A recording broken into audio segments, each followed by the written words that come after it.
Alright, so we're back into the deep dive. I haven't made a video in 2 months, so here's just a short little search of what I've been able to find.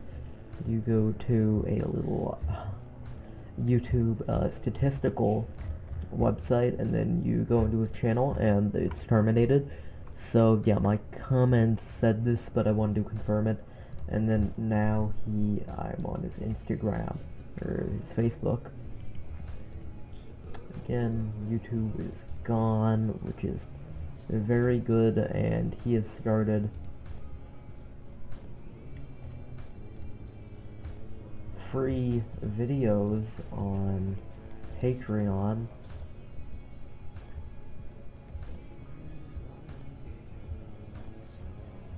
As you can see, so he's making videos on Patreon.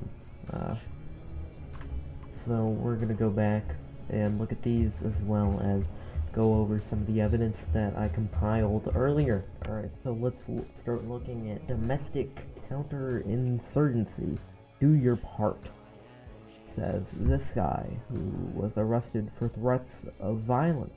Just a little, like, warning. I don't know what happened, but, like, the recording would, like, freeze frame, or I'm not sure if, like, NVIDIA just has a thing, like, with Patreon where you just can't record videos.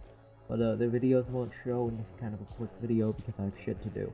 And on the topic of riots, I found a relevant quote for MLK Day.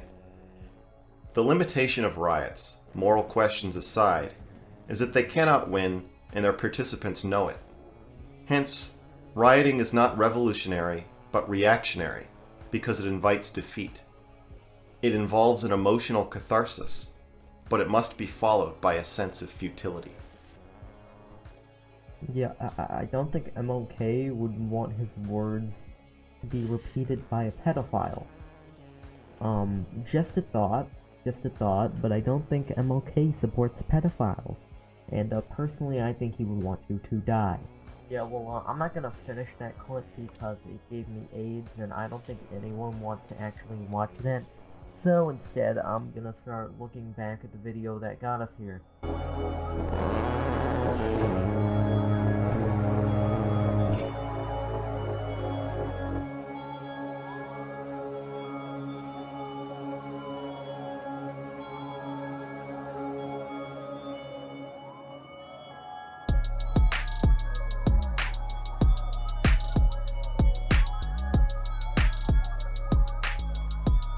Hi Cuties, guess what I just watched?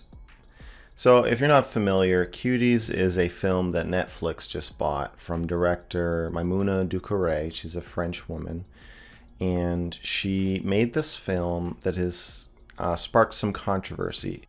You know, it's a bad sign when a guy who's about to review a movie where 11-year-olds shake their goddamn ass is not calling it a fucking hellhole. Maybe not so much the film itself, but a poster that Netflix made to promote it. As you can see, it's a bunch of 11-year-old girls dancing provocatively. Okay, so there's multiple things wrong with this. First of all, it's the fact that he does not show his disgust towards any of this, and then he's only talking about the poster. Like, he watched the movie, obviously, before starting to review it. He might have planned the video, but he's not going to start the video before he watched it. And he says that this is the only bad thing about the movie. What? Now, people said that this was Netflix sexualizing children. Other people have said that the film itself is sexualizing children. That's basically akin to child pornography. And that it's, the pedophile left normalizing pedophilia as a legitimate sexual orientation. Hollywood did Pizzagate. I don't know how far down the rabbit hole you want to go. And then other people are more just kind of more, I think, in my opinion, sanely saying it's exploitative. It's exploiting children. How are you going to say that this movie is exploitative of 11-year-old children, and then say, like, a few minutes later, that it was a good movie, and the point of the movie is to feel sexual attraction to 11-year-old children, and you did feel sexual attraction to 11-year-old children? Like, what the fuck? This is like the fucking Chris Hansen show, To Catch a Predator, except they're, like, proud of it. Hi, I'm Chris Hansen, and you're on To Catch a Predator. Are you a pedophile? Damn right, son. The only thing I like more than kids is feet. even if you're making a movie that's about the exploitation of children, you could do it in a way that does not exploit children when you made it.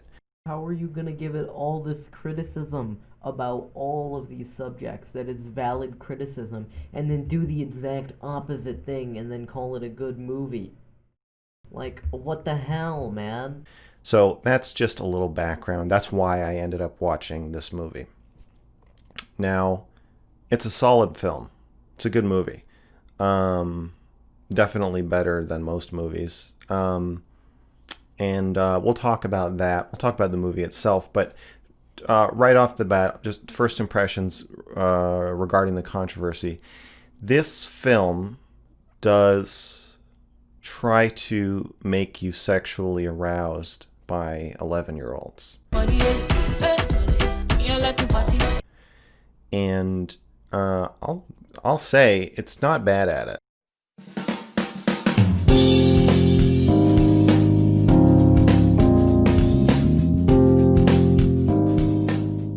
Seen them hate when I was down. They never thought that I would blow up and get them rags. Wake up, get my dick sucked. Did not pull off in that Bentley truck. Butterfly doors are suicide. Get in my bag and don't get no fucks.